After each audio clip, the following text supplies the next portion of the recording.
Vide ton sac, le podcast Nightline France qui donne la parole aux étudiantes et aux étudiants. Ce mois-ci, on parle engagement associatif et résolution pour 2021. Aujourd'hui, on donne la parole à des étudiants de l'association Copain.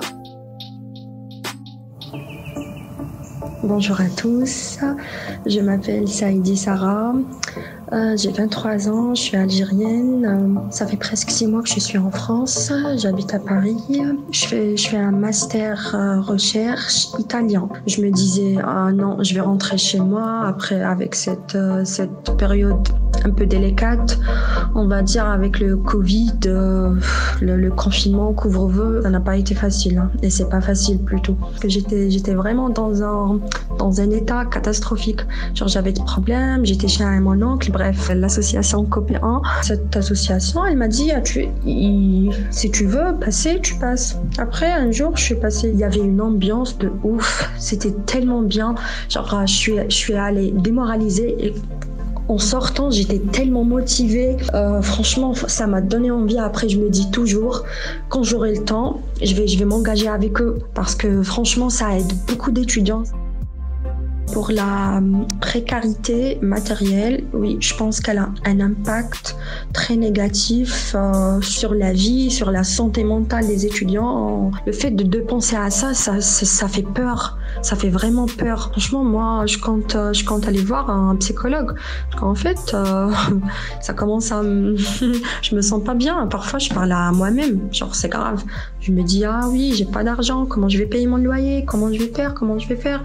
C'est vraiment, ça fait peur. En parlant de ça, j'ai la chair de poule, franchement.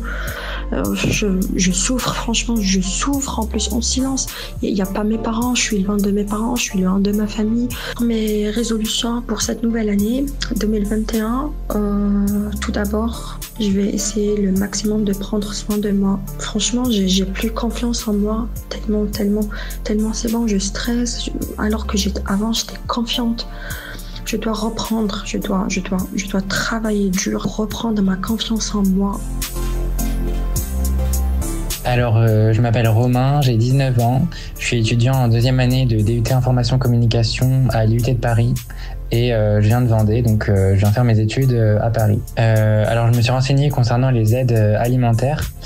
Et j'ai découvert, je suis engagé dans l'associatif et j'ai découvert par le biais de la newsletter de la ville de Paris que des associations proposaient des aides alimentaires. Donc j'ai connu Copain comme ça et j'ai vraiment été très attiré par l'ambiance qu'il y avait, par le dynamisme des étudiants qui étaient présents sur place, la bonne humeur. Et ça m'a vraiment donné envie de venir aider, de devenir bénévole moi aussi.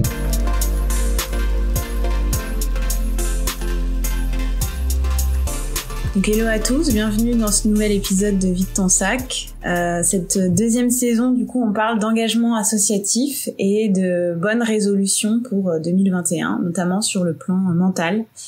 Et aujourd'hui, on va discuter un peu avec Jeanne, qui est membre de l'association Copain. Donc Jeanne, je vais te laisser te présenter et présenter un peu l'association. Donc moi, je suis étudiante à Paris en 3e année d'une double licence de droit et d'histoire de l'art. Donc je suis secrétaire générale de Copain. Donc Copain, c'est une association qui est basée à Paris. C'est une association d'étudiants pour les étudiants. On organise 2 distributions par semaine de denrées alimentaires gratuites. Et donc chaque semaine, c'est 500 étudiants qui peuvent bénéficier de nos paniers. Et du coup, ça se passe où les distributions? C'est dans tout Paris ou est-ce que vous avez un point de ralliement Alors, on a un lieu où on organise nos distributions, c'est la Maison des Initiatives Étudiantes, à côté de Bastille. Et on vient tout juste de nous prêter un parking dans le 10e arrondissement de Paris, où on peut stocker toutes nos denrées. Dans quel contexte l'asso a-t-elle été créée? Et toi, à partir de quel moment t'as commencé à t'investir chez Copain? Alors Copain, en fait, est né d'un constat, c'est-à-dire que après le premier confinement, on a discuté avec des amis de mon université, on a échangé sur l'observation qu'on avait fait des conséquences du confinement et de cette crise sur les étudiants. On a observé de nombreux camarades, amis, proches qui étaient tombés du jour au lendemain dans la précarité, ou alors dont la précarité s'était aggravée. Et dans ce contexte-là, nous, on a décidé d'agir.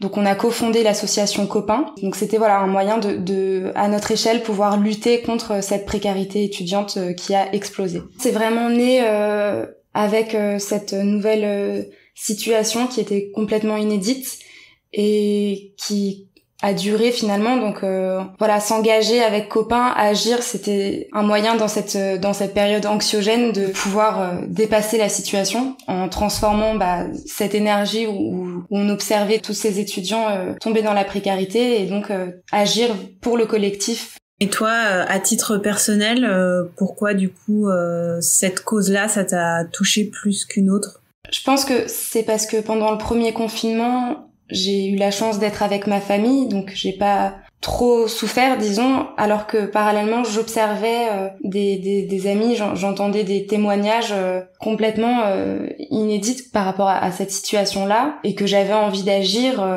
comme je le pouvais pour aider mes camarades qui souffraient trop de cette situation-là. Et donc du coup, c'est justement ces actions concrètes. Est-ce que tu peux un peu décliner ces différents projets ? Oui, alors donc Copain, au départ, sa première action, c'était de distribuer des denrées alimentaires gratuitement pour les étudiants. Donc c'était lutter parallèlement à la précarité étudiante contre le gaspillage alimentaire en redistribuant des invendus de magasins. Sauf que la demande a explosé et a augmenté de plus en plus, donc on a dû faire évoluer nos actions. On a commencé par organiser des collectes plusieurs fois pour pouvoir avoir plus de denrées à distribuer. On a des partenariats qui se sont formés, donc des associations ou des particuliers qui nous fournissent en denrées alimentaires. Par exemple, on a un producteur qui nous a fait don de grandes quantités de pots de miel. Ensuite, on a observé que les étudiants qui étaient tombés dans la précarité alimentaire avaient aussi besoin de plus que simplement un panier alimentaire. C'est-à-dire que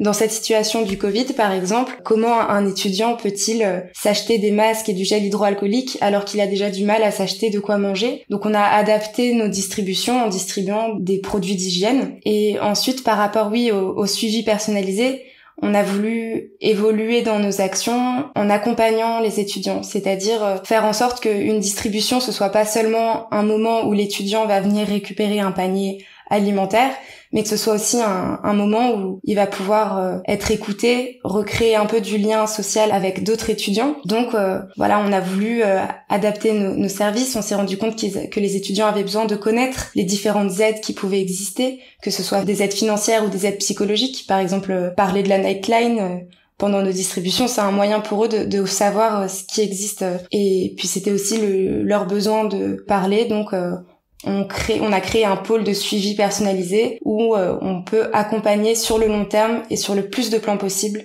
les étudiants. Après, par rapport au parrainage, c'est un système où pendant plusieurs semaines, une personne va prendre en charge un étudiant, ce qui permet de créer un lien, un vrai échange entre une personne qui veut aider et une personne qui a besoin d'être aidée.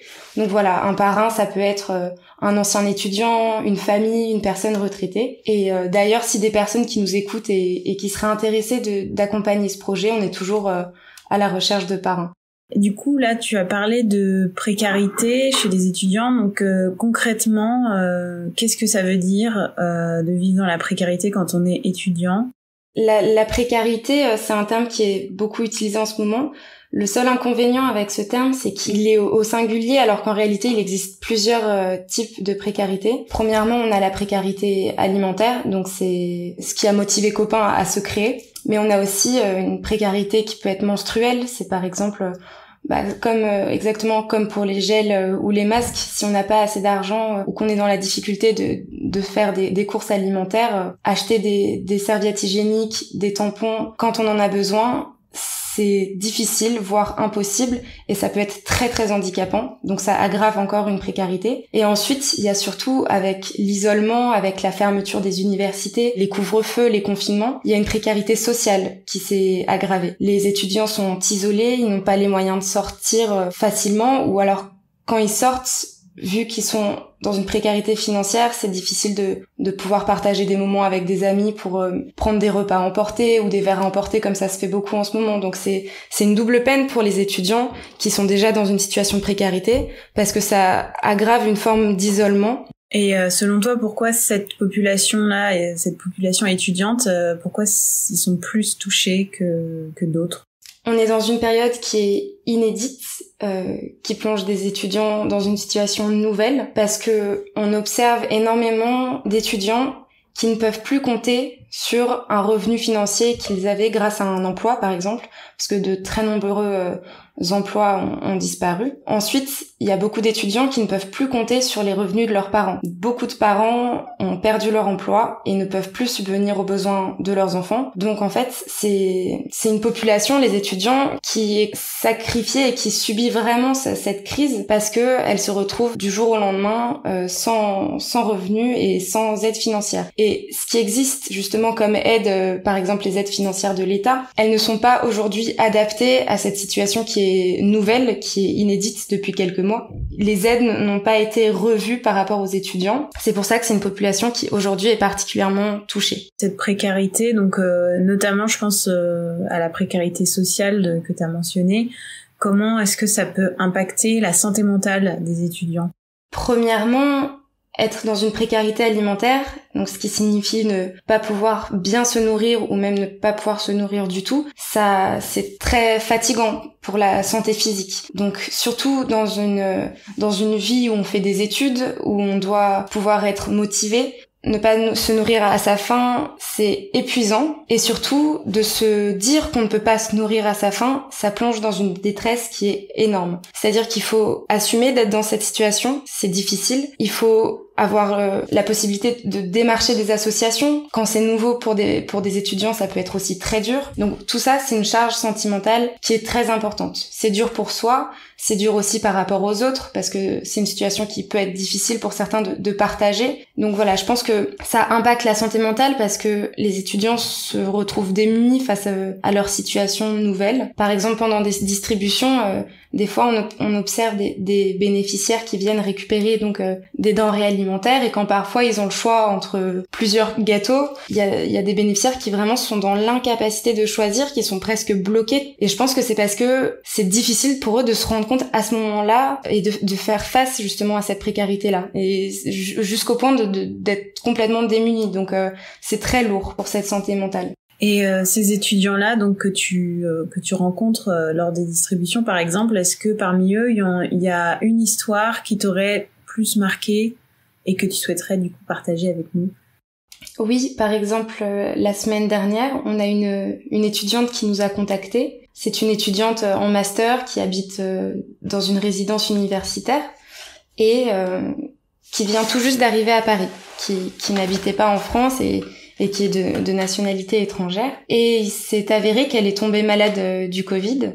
Donc elle nous a envoyé un message pour savoir s'il y avait un moyen qu'elle puisse quand même bénéficier de nos paniers alimentaires. Donc nous, ce qu'on lui a proposé, c'est que un ami à elle puisse venir récupérer son panier à sa place, parce que c'est toujours possible de venir à la place de quelqu'un d'autre. Sauf qu'elle nous a répondu que elle ne connaissait personne. Elle ne pouvait compter sur personne pour venir récupérer à sa place le panier. Et bien sûr, on a trouvé avec copain une solution. On lui a apporté ce panier, mais ça montre juste à quel point, en ce moment, un étudiant qui est déjà dans une précarité alimentaire et qui peut avoir le risque de tomber malade, et s'il est seul, est vraiment dans une situation qui devient dangereuse, parce que cette jeune fille, du coup, ne pouvait pas se nourrir pendant cette période où elle était confinée, si on n'avait pas pu lui apporter nous-mêmes le panier, par exemple. Et du coup, par rapport à toutes ces problématiques, est-ce que vous avez des projets d'évolution pour l'asso pour 2021? Enfin, là, par exemple, tu as parlé de cette étudiante qui avait besoin d'une livraison, en fait. Enfin, dans le cas de quelqu'un qui ne peut pas se déplacer, est-ce que, par exemple, un service de livraison, ça, c'est quelque chose que vous envisagez, ou est-ce qu'il y a d'autres projets d'évolution pour l'asso, du coup, en 2021? Alors, pour le moment, je pense que notre plus grand projet d'évolution, disons, c'est de consolider notre organisation. C'est-à-dire que Copain, c'est une association qui existe depuis quelques mois seulement. Nos premières actions ont eu lieu en septembre 2020. Donc, on a recruté des bénévoles, et voire même plus de bénévoles que ce qu'on pensait au départ quand on a créé l'association. Donc aujourd'hui, on est assez nombreux, et il faut qu'on revoie justement l'organisation interne de Copain pour pouvoir adapter nos différents pôles et nos différentes possibilités d'action. Et toi, à titre personnel, est-ce que tu as d'autres engagements associatif ou est-ce qu'il y a d'autres causes pour lesquelles tu milites? Oui, à titre personnel, je fais partie de l'association de ma double licence qui s'appelle La Prisée. Je suis responsable du pôle culturel depuis 2 ans. Donc en fait, on organise des événements et des sorties culturelles comme des sorties au musée, des visites de quartier, des discussions autour d'expositions. Et donc tous ces événements-là offrent la possibilité aux étudiants de développer leur lien avec la culture, d'enrichir leurs connaissances artistiques en découvrant ou redécouvrant des artistes ou des notions. Et ces 2 dernières années, justement, tous les événements culturels qu'on a organisés étaient gratuits. Donc ça participe à une démocratisation et à une accessibilité de la culture qui me tient à cœur. Et c'est un peu un engagement qui rejoint l'engagement que j'ai au sein de Copain, parce que c'est une association pour les étudiants. Mmh.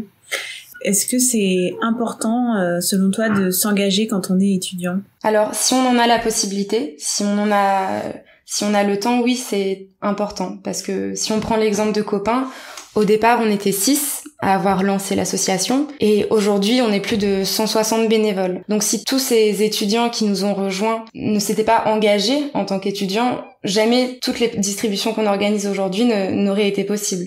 Donc si on en a la possibilité, oui, c'est important de s'engager. Et puis surtout, au-delà de l'importance, c'est vraiment une expérience qui est très enrichissante et qui, dans un contexte comme le contexte qu'on vit en ce moment, permet d'entretenir un lien, de sortir et voilà, de pas perdre, je pense, de motivation dans nos vies quotidiennes. Est-ce que toi, à titre personnel, tu as des résolutions pour prendre soin de ta santé mentale et de celle des autres?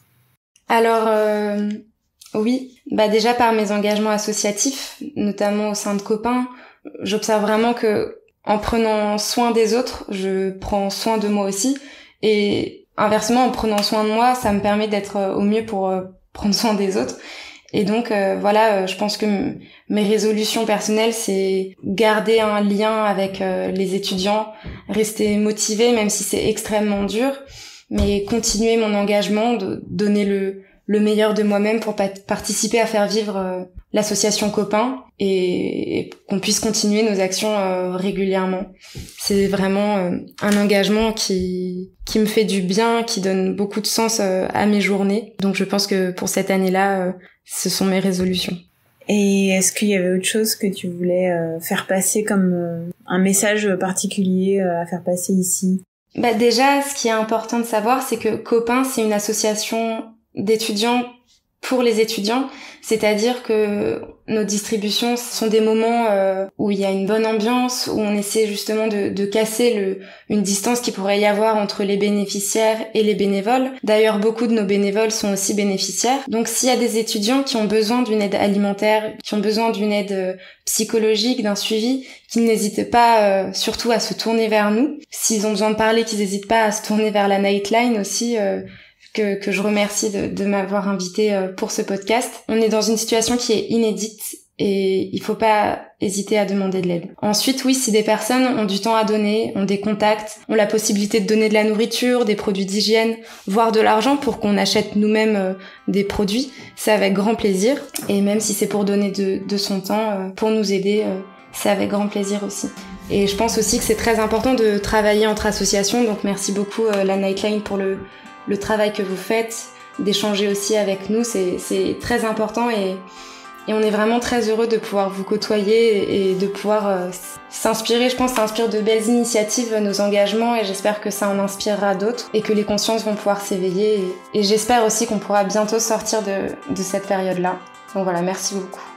Merci à toi et bon courage pour la suite aussi, évidemment dans tes études et dans ton engagement chez Copain. Merci de nous avoir écoutés. On se retrouve pour un prochain épisode de Vide ton sac, où on écoutera les témoignages de bénévoles anglophones de Nightline. Abonnez-vous à notre chaîne YouTube pour ne pas rater nos prochains contenus. Suivez-nous sur Facebook, Instagram, Twitter. Prenez soin de vous et n'hésitez pas à appeler Nightline si vous avez besoin de parler. On est là pour vous.